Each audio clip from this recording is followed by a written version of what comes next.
నేను పనిచేసిన సినిమాకి తమిళ నుంచి ఒక ఎడిటర్ వచ్చాడు. ఆయన చాలా పాపులర్, చాలా సక్సెస్ఫుల్ సినిమాలు చేసాడు. బట్ ఆయన కథ అర్థం కాకుండా మొత్తం స్క్రీన్ ప్లే ఆర్డర్ మార్చేయమన్నాడు ఆయన. అంటే సెకండ్ హాఫ్లో సీన్స్ తెచ్చుకో, ఫస్ట్ హాఫ్లో పెట్టమని, ఫస్ట్ హాఫ్లో సెకండ్ హాఫ్లో మార్చమని అలా చెప్పారు ఆయన. అది జనరల్గా నేను అంటున్నాను కదండి. అవునండి. ఇప్పుడు తమిళ కెమెరామెన్లు ఉన్నారు, వాళ్ళు నేను తప్పనట్లా. అదే అండి. ఇప్పుడు తెలుగు కెమెరామెన్ అయితే డైలాగ్ తెలుసు, డైలాగ్ ఎక్కడ ఫీల్ ఉండాలి, ఎక్కడ ట్రాలీ వెళ్ళాలి, ఎక్కడ జూమ్ వెళ్ళాలి, ఎక్కడ ఆగాలని తెలుస్తుంది. అతనికి భాష తెలియకంట, అతనికి ఎక్కడ వెళ్ళాలి ఏం తెలియకంట నువ్వు ఊరికి నువ్వు కెమెరా ఈ లైటింగ్ మటుకు చెయ్యి అంటే, ఎడిటింగ్ కూడా అంతే అండి. ఎడిటర్ అన్న అతను ఫస్ట్ వర్షన్ అతను కట్ చేయాలి, అసిస్టెంట్లు గీకంట తీసిన మెటీరియల్ని నువ్వు వాటి కట్ చేయి, అతన్నే నేను ఎడిటర్ అని నేను ఫీల్ అవుతా. ఇలాగ లాంగ్వేజ్ తెలియకంటే ఇప్పుడు మన కర్మ ఏంటంటే, ఇప్పుడు అవార్డులు ఇస్తారు. నాకు అసమీస్ సినిమా నేను చేశానండి, నాకు అవార్డు వచ్చింది, నేను దానికి ఎలిజిబిలిటీయా? నాకు ఎడిటర్కి బెస్ట్ ఎడిటర్గా నాకు అసామీస్ సినిమాకి అవార్డు వచ్చింది అనుకోండి, దానికి నేను ఎలిజిబిలిటీ కాదు, ఎందుకంటే ఆ భాషే తెలీదు. భాష తెలియకుండా నేను ఎడిట్ చేసిన దానికి నువ్వు అవార్డు ఇస్తే ఏంటిది? అవి ఇంకా జరుగుతున్నాయండి. ఇంకా దానికి అందరం మనం అన్నాం అనుకోండి, మనం ఏదో ఇంకొకరి పైన పడి ఏడ్చినట్టు అనిపిస్తుంది. కానీ అంటే ఇంకొకరి మీద పడి ఆడడం కాదు సార్, మీలాంటి సీనియర్ టెక్నీషియన్స్ ఏం జరుగుతుందో తెలియకపోతే కొత్త వాళ్ళకి తెలియదు కదా. అంటే ఎవరు వింటారండి? ఇప్పుడు మనకి నేషనల్ లోకల్ అవార్డ్స్ ఉన్నాయండి, నంది అవార్డులు.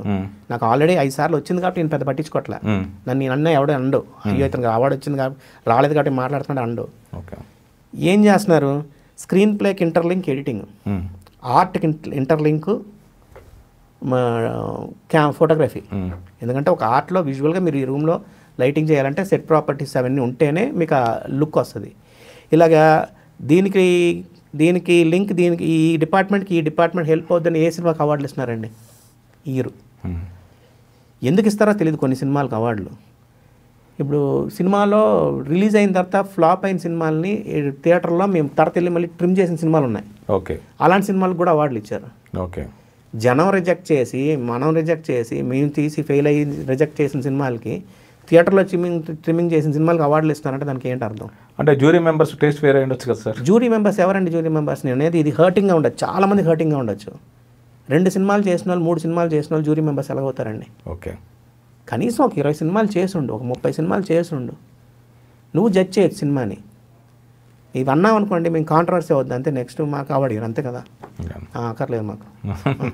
నేను చెప్తున్నా, ఆల్రెడీ 5 సార్లు వచ్చే కానీ మేము లెక్క కూడా లేదు చెప్తున్నానండి. సరే, నంది లేక మన నేషనల్ అవార్డ్స్ పక్కన పెట్టండి, చాలా ప్రైవేట్ చాలా పాపులర్ ఆర్గనైజేషన్స్ ఉన్నాయి, వాళ్ళు ఇచ్చే అవార్డులో ఎయిర్టెల్ న్యాయాలు జరుగుతున్నాయి అస్సలు? దేనికి లేదు, ఏ డిపార్ట్మెంట్కి లేదండి. ఫిలింఫేర్ అవార్డు, ఇప్పుడు ఆస్కర్ అవార్డు మనకి ఫిలింఫేర్ అవార్డులు ఆడదని అంటారు ఇక్కడ, చెప్పుకుంటారు. దాంట్లో only hero, heroine, best comedian, best villain, కెమెరామ్యాన్కి మహా అయితే, లేకపోతే మ్యూజిక్ డైరెక్టర్కి ఇస్తారు తప్పితే మిగతా టెక్నీషియన్స్కి ఎవరికైనా ఇచ్చారా చెప్పమనండి? 14 క్రాఫ్ట్స్, మెయిన్ క్రాఫ్ట్స్. ఆ 14 క్రాఫ్ట్స్ మిగతా క్రాఫ్ట్స్ ఎందుకు ఇవ్వట్లేదు నువ్వు అవార్డు? ఎందుకు ఆల్కే ఇస్తున్నావు? మ్యూజిక్ డైరెక్టర్ అంటే ఒక పాట పాడతాడు, లేకపోతే అతనికి క్రేజ్ ఉందని ఇస్తున్నారు. అలాగండి అవార్డ్స్ అనేది, ఇంకా నాకు తెలిసి అవార్డు నా లెక్కలో అవార్డ్స్ అనేది థ్రాష్. గట్టి హార్డ్ మాట ఇది, నా పర్సనల్ ఫీల్ ఇది.